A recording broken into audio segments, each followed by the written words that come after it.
Now something cool. The Edwards Aquifer Authority recently gave a personal invitation to our own chief meteorologist, John Gerard, and to News 4 San Antonio. This is really cool. Very exclusive look. It's quite an invite, being the only TV station to go inside the Edwards Aquifer. Tonight, John Gerard brings you never-before-seen images of what makes up your major source of water here in South Texas. Take this. Why don't you hold that? The Edwards Aquifer Authority invited us along to get a rare opportunity to see this, inside the actual aquifer. But there's a reason why the aquifer rarely gets visitors. There's only one way to get in, a straight vertical drop into here, the Seco sinkhole. First, it all starts with training.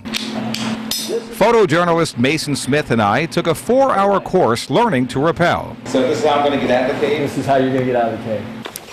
Cavers from all around Texas were handpicked to help us with this expedition, chosen for their experience, their strength, and their understanding of caves. So the goals today, get our media, get everyone in and out of the cave safely.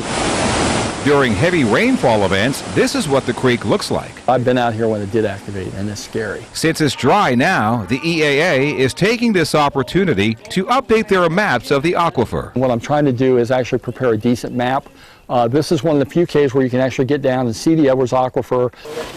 It takes a crew of people to capture this moment. As we rappel down, we are paired up with experienced cavers who not only help us, but also help carry our gear down, including this case, which has our $30,000 camera inside of it, dangling by a rope. Mason first, then it's my turn.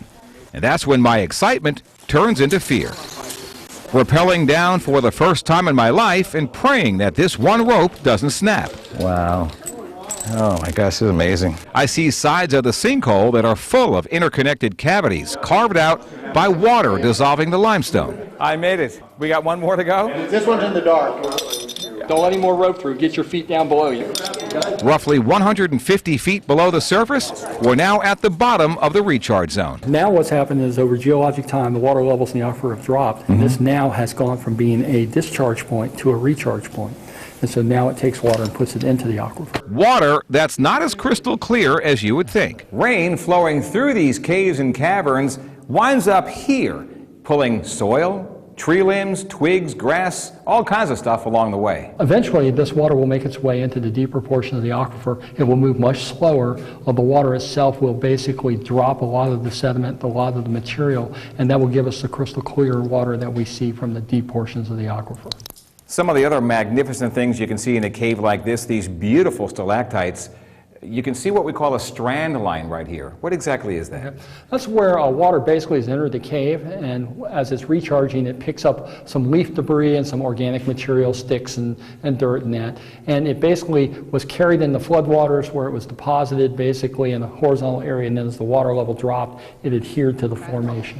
It's a fine cave, and there's probably more here, especially up that way. One of the main reasons we're here is for map making. Now, cavers have been here and they mark where they've been and make their maps using these red ribbons called survey stations. So what they'll do is between survey stations, they'll put one here and we'll put another one down the passage. We'll run a tape across it so we know the distance between them, and then we'll use a compass and another instrument that shoots an angle, and then we use trigonometry and we can actually calculate how deep we are and how far we are into the cave. As water continually dissolves the limestone, new and larger passageways never touched by sunlight are formed. Lots of crawlways in this cave. I hope it doesn't start raining anytime soon, because if it does, I'm going to get flooded right into the aquifer. No, you want to go down. It's down, it's crawl. You just there, it's down.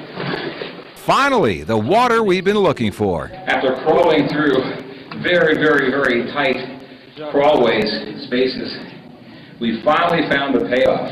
This is some of the most pristine water you'll see in the Edwards Aquifer right here. Now, we couldn't use our regular camera and our equipment because it was just such a tight fit. Those crawlways are just really tight. So we're shooting this off of our phone, but I hope you can see just how clear this water is just on the other side of the cave from where we were before. After 7 exhausting hours crawling around in this cave, it's time to ascend back up. I'll see you in about 150 feet. You are clear on 1 and 2. 10-4. For me, not as easy as it was rappelling down. You can put a hand on the ledge where your elbow is if you want to help push yourself up. You're a caver now. I really did it. Yes, I live to we love tell that. about it. I want to thank the team of cavers. They're just unbelievable cavers with all kinds of experience. And Gary Schindel especially, the Edwards Aquifer Authority, for allowing me the rare opportunity to get down there and explore the aquifer. You know, see, the more we understand the aquifer, the better we can protect it. We talk about it on TV all the time, the level of the aquifer. So I can tell you firsthand, up close and personal, there really is an aquifer. It's down there, way down there. I was pretty nervous. It's a reminder there. that Yes. whatever junk we put out on our land, a lot Ends of it up in can there. go there. That's right. And when you see that firsthand, you get to see everything that flows into the recharge zone. You get a chance to see everything that went in there. And some of it is not all that good, so it takes a long time for that to be filtered out. You're so lucky you got that look. Awesome. I'm lucky I got out of there Yeah. in one piece, That believe too. me.